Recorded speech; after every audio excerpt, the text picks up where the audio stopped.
ইটালির থেকে টেলিফোন, হুজুর আমরা সারা ইটালি আপনাকে নিয়ে আলোচনা করছি, আপনার ওয়াজ বাস্তব। কেমন? ইটালি একটা বাংলাদেশি ছেলে মারা গেছে, যার বাড়ি বরগুনা, বরিশাল বরগুনা।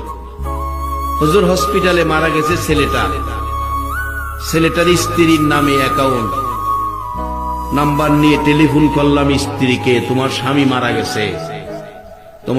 মারা গেছে, টাকা পাঠাও, লাশটা দেশে পাঠাই। স্ত্রী বলছে, আল্লাহ সাক্ষী, মিথ্যা কথা বললে জিহ্বাটা কেটে নেব। ওই ইটালির থেকে ফোন করে 15 মিনিট কথা। হুজুর বললাম টাকা পাঠান, আপনার স্বামীর লাশটা দেশে পাঠায়। স্ত্রী বলছে, হায়াত নাই, মারা গেছে, লাশ আইনার কি লাভ হবে?